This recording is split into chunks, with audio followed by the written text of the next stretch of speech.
दोस्तों intraday trading करनी चाहिए कि नहीं करनी चाहिए। कई बार इस तरह के कमेंट आते हैं कि सर इंट्राडे ट्रेडिंग में तो बहुत सारे लोग लॉस कर लेते हैं, तो इंट्राडे ट्रेडिंग बिल्कुल ही ना करें और सिर्फ हम इन्वेस्टिंग करते चलें। देखिए, मैं पूरे तजुर्बे से बात कर रहा हूँ यहाँ पे। ये जो 22 से 23 साल का एक्सपीरियंस मेरा हुआ है, उसमें ये बात समझ में आ जाती है कि अगर इंट्राडे ट्रेडिंग नहीं होती तो जितने लोग आपको मार्केट में दिख रहे हैं ना, उसमें से 80% लोग होते ही नहीं। क्योंकि ऐसे कोई पेशेंस रखने वाले लोग नहीं आते हैं जो कहेंगे कि ये शेयर खरीद के रख लूँ, 5 साल में ये 2 गुना हो जाएगा तो चलेगा।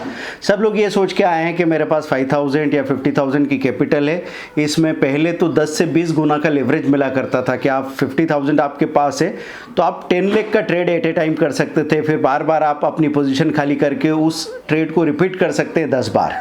तो कम से कम पैसे में जल्दी से जल्दी अमीर बनने की सोच के साथ लोग आते हैं और वो अनरीजनेबल डिमांड करते हैं। मैं इसको ऐसे समझाना चाहूँगा दोस्तों कि जब बच्चा पैदा होता है ना किसी घर में, वो 5 साल का होता है, सब उसको कलेक्टर बनाना चाहते हैं। फिर धीरे धीरे वो थोड़ा सा रिजनेबल होते हैं, फिर बोलते हैं चलो कलेक्टर नहीं, इंजीनियर डॉक्टर बना देंगे। और फिर बाद में पता लगा कि इतनी कैपेसिटी भी नहीं है, तो फिर आप उसको एक कोई छोटा मोटा क्लर्क या कोई दूसरा प्रोफेशनल बनाने के लिए राजी हो जाते हैं।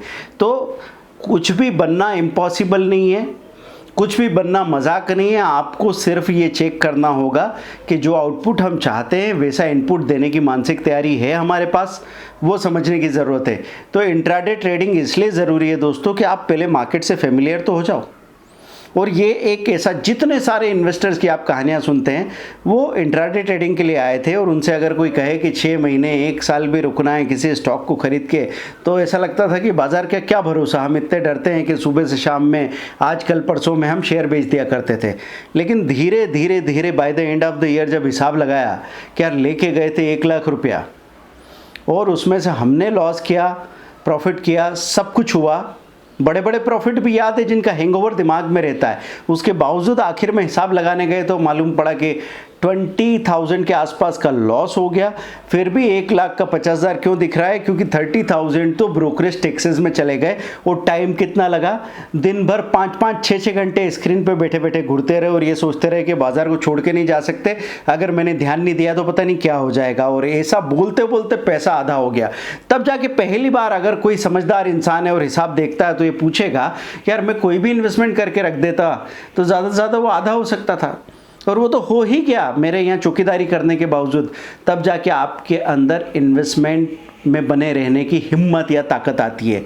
तो फिर इंट्राडे ट्रेडिंग का कहाँ ज़रूरत पड़ गया कि आप इंट्राडे ट्रेडिंग से मार्केट में जुड़ते हैं, फेमिलियर बनते। कोई आपसे कहता है कि दिन का 2000 बन सकता है तो आप दौड़ के जाते हैं, वहाँ पे बहुत सारी चीज़ें करते हैं। और पहले तो ये डर खत्म होता है कि नहीं हाथ लगाते ही हाथ जल जाएंगे, ऐसा कुछ नहीं है। फिर आपको जो भ्रम होने लगता है कि यार ये तो फटाफट पैसा बनाने वाली मशीन है, तो ये भ्रम भी 2-4 महीने में टूट जाते हैं। क्योंकि जैसे ही 4 महीने में लॉन्ग करेक्शन आता है सबको होश आ जाता है कि ये इजी मनी तो नहीं है। चलिए, आज मैं बात कर रहा हूँ एक खास इंट्राडे स्ट्रेटेजी के बारे में। इसके पहले मैंने इंट्राडे की ज़रूरत के बारे में बात कर लिया आपसे कि आप भले बहुत छोटे कैपिटल के पास, आपके पास 1 लाख रुपये, आप 10,000 रुपये से इंट्राडे करो चलेगा, पर आपको तजुर्बा होना चाहिए। ऐसा नहीं कि कल को जब आप इन्वेस्टमेंट करके बैठे और वो 30% माइनस है तब आपको लग रहा है कि यार इससे तो इंट्राडे कर लेते तो ठीक होता है। कर लो ना, देख लो, आंकड़े सामने आ जाएंगे, उसके बाद बात करेंगे। तो आज की स्ट्रेटेजी का नाम है ए शेप और वी शेप। ए शेप क्या होता है? ए शेप में ऐसा हो रहा है कोई स्टॉक गया ऊपर, हाई बनाया उसने और फिर लुढ़क के वापस नीचे आ गया, ये ए शेप फॉल है। और वी शेप रिकवरी मतलब कोई यहाँ से गिरा, नीचे चला गया और फिर वापस ऊपर आ गया प्राइस में, तो वी शेप रिकवरी कही जाती है। इसको और शब्दों में कह सकते हैं रिकवरी फ्रॉम इंट्राडे लो और फॉल फ्रॉम इंट्राडे हाई।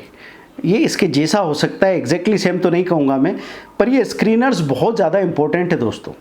अगर मैं A shape recovery, V shape recovery की बात लिख रहा हूँ गूगल सर्च में और वो स्क्रीनर बना हुआ तैयार मिल रहा है 4 साइट्स पे, इसका मतलब वो स्क्रीनर इंपॉर्टेंट है और कई सारे लोग उसको सर्च करते हैं, कई सारे लोग उसको इस्तेमाल करते हैं और उनको कुछ रिजल्ट मिलते होंगे, नहीं तो ये स्क्रीनर यूजलेस और आउटडेटेड हो जाते। तो यहाँ पे NSEWIN.in पहले मैंने एक एग्जांपल दिया था आपको दोस्तों, यहाँ पे नज़र आ रहा है मुझे कि F&O stocks vertical recovery from day low, we shape recovery. F&O stock vertical recovery from day लो से वर्टिकल रिकवरी हो रही है, वी शेप रिकवरी है दोस्तों। ये आप जब सर्च करेंगे NSEWIN.in में मिल जाएगा, या तो उसे गूगल सर्च में सीधा लिखो वी शेप रिकवरी NSEWIN.in, तो आपके सामने लिंक आ जाएगी, क्लिक करो, सामने लिस्ट आ गई। अब इस लिस्ट में मुझे दिख रहा है 6-7 स्टॉक के नाम आए हुए हैं। ये कब देखेंगे आप? सुबह 10 बजे देखेंगे, दिन में 2 बजे देखेंगे। 10 बजे ज़्यादा सूटेबल है ये। कारण क्या है कि अचानक से कोई स्टॉक पिछले दिन की नेगेटिविटी की वजह से गैप डाउन खुल गया या ऊपर खुल के नीचे चला गया और फिर एकदम से उसमें रिकवरी आने लगी। ये या तो सुबह हो सकता है 10 बजे या दिन में 2 बजे हो सकता है, क्योंकि यूरोप का मार्केट खुल के सेटल हो जाए, फिर मार्केट फिर से डायरेक्शन लेगा, उस वक्त ये पॉसिबिलिटी बनती है। यहाँ पे मुझे 7 स्टॉक्स के नाम मिले, पर मैं क्या करूँगा, जैसे डाटा सामने आता हम थोड़ा कंफ्यूज होने लगते हैं, क्योंकि ऑब्जेक्टिव थिंकिंग आपको लानी पड़ेगी। मैंने वो वॉल्यूम को क्लिक किया, सबसे ज़्यादा वॉल्यूम वाले नाम मुझे दिखने लगे। एक तो यहाँ पे दिख रहा है मुझे भेल, और एक दिख रहा है सेल में सबसे ज़्यादा वॉल्यूम था। तो सेल ने लो बनाया 205 का और उसने 213 214 का हाई बनाया। दोस्तों सबसे ज़्यादा पैसा कब बनता है? जब चीज़ें पलट के एकदम भागती है। अगर कोई स्टॉक पॉजिटिवली खुला है, 3% गैप अप खुल गया, तो आपको लगेगा यार कल से तो ऊपर खुल गया, आप थोड़ा वेट करोगे तब तक वो 4-5% प्लस हो जाएगा, फिर आप एंट्री करोगे तो वो 2% नीचे आएगा, हो सकता है आपका ऐसे हिट हो जाए या आप ही डर के बेच दें और उसके बाद वो 7% पे जाके खड़ा हो जाएगा। तो टोटल जो गैप मिली वो इतनी मुश्किल से मिली कि आप उसमें आधा 1% कमा लें, बड़ी बात है। लेकिन जब रिवर्सल्स होते हैं, कोई चीज़ माइनस से प्लस में या प्लस से माइनस में जाती है, तब सबसे बड़े प्रॉफिट्स मिलते हैं। तो वो इसी के लिए ऐसे स्क्रीनर काम में आते हैं। स्क्रीनर का अहमियत समझें दोस्तों। पहले अगर होता तो हमको 10 लोगों को 10 कंप्यूटर पे बिठाना पड़ता कि आप 50-50 स्टॉक पे नज़र रखो और फिर हमको बताओ कौन भाग रहा है कौन नहीं भाग रहा, किसने लो किसने हाई बना लिया। वो सब लोग बैठ के आधा घंटा कंक्लूड करते, तब जाके आपके सामने चीज़ें आती और तब तक तो मौका भी निकल जाता। लेकिन कंप्यूटर प्रोसेसिंग की वजह से ये पॉसिबल हुआ है कि आपको 1-1 मिनट के अंदर अपडेटेड डाटा मिल रहा है, लेकिन उस डाटा का इस्तेमाल नहीं करना आता तो कोई काम की चीज़ नहीं है। इसलिए सबसे ज़्यादा ज़रूरी चीज़ है दोस्तों एजुकेशन। अपनी धारणाओं से बाहर निकलो, पहले तो अपने दिमाग को खाली करो कि जो कुछ सामने आएगा पहले सुनेंगे, फिर उसको अपनाएंगे, फिर आगे देखते हैं क्या बनता है। अब इसमें छोटी प्राइस के जो स्टॉक्स होते हैं उनमें तो वॉल्यूम को देख लिया हमने, जैसे सेल और भेल की बात की, और कुछ स्टॉक्स तो ऐसे होते हैं जो हाई प्राइस्ड होते हैं, इनकी प्राइस बहुत बड़ी होती है, जैसे MCX दिख रहा है यहाँ पे मुझे, या डिक्सॉन दिख रहा है। डिक्सॉन का रेट कितना है? वो हो गया था 12,700-800 के आसपास और वो 13,200 पे जाके बंद हो गया। तो ये बड़ी प्राइस के शेयर है, इनमें वॉल्यूम कम होगा, लेकिन आपको क्या करना है, जो मैंने आपको ट्रेंड लाइन में या मनी कंट्रोल प्रो में बता रखा है कि जाके आप स्ट्रेंथ अपॉर्चुनिटी चेक कर लो, जिसकी स्ट्रेंथ अपॉर्चुनिटी ज़्यादा अच्छी दिख रही है उसको प्रेफर कर लो। क्यों? कारण क्या है बार बार स्ट्रेंथ अपॉर्चुनिटी या फंडामेंटल देखने का? क्योंकि जिसके फंडामेंटल अच्छे हैं उनमें इंस्टीट्यूशन आएंगे, वो इंटरेस्टेड होंगे, म्यूचुअल फंड और FII।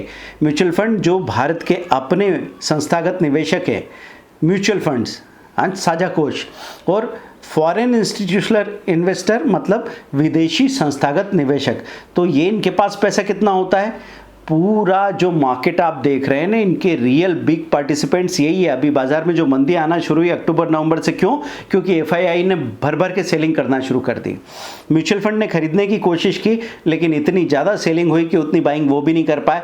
फिर रिडेम्पशन आने लगे म्यूचुअल फंड्स में, तो म्यूचुअल फंड को भी रिडीम करना पड़े, मतलब अपने कुछ शेयर बेचने पड़े लोगों को पैसा देने के लिए। तो ऐसे फीडबैक लूप में फंस के बाजार गिरता चला जाता है, जितना गिरना चाहिए उससे ज़्यादा गिर जाता है।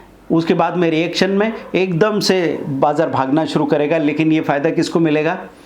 या तो जो लोग इस पूरे साइकिल में इन्वेस्टेड रहे, या फिर जो ट्रेड कर रहे हैं स्विंग ट्रेडिंग या इंट्राडे ट्रेडिंग, वो नज़र रखे बिल्कुल। तो स्विंग इंट्राडे ट्रेडिंग में तो मैं कहूँगा कि जो भी हो, या तो आप 1% का स्टॉप लॉस आधी क्वांटिटी में कम से कम लगा लो, या दिन के लो का स्टॉप लॉस लगा के बिंदास एक ट्रेड करो और छोड़ दो स्क्रीन को। छोड़ ही दो, मैं ये नहीं कह रहा हूँ यहाँ पे बैठ के चौकीदारी करना।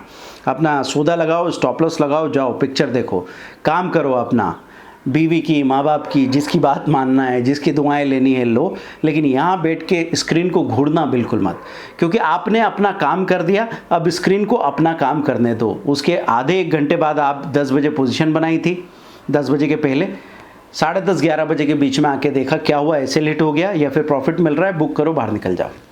ऐसे आपने 1:30 से 2 के बीच में पोजीशन बनाई, 2:30 से 3 बजे के बीच में प्रॉफिट बुक करो, या स्टॉप लॉस हिट हो गया वो देख लो, निकल जाओ। आखिर में अगर देख रहे हैं तो ये स्क्रीनर तो नहीं काम में आएगा, फिर दूसरा BTST का मैं बताऊंगा, बाय टुडे सेल टुमारो का, उसमें मैंने स्पेशल वीडियो बनाया था। तो दोस्तों कैसा लगा ये वीडियो कमेंट कीजिए, और आप इसका इस्तेमाल ज़रूर करके देखिए, पेपर पे करो या छोटी कैपिटल से करो, लेकिन जब तक आप असली काम नहीं करेंगे आपको ताकत हिम्मत नहीं आएगी। अगले वीडियो में मिलते हैं।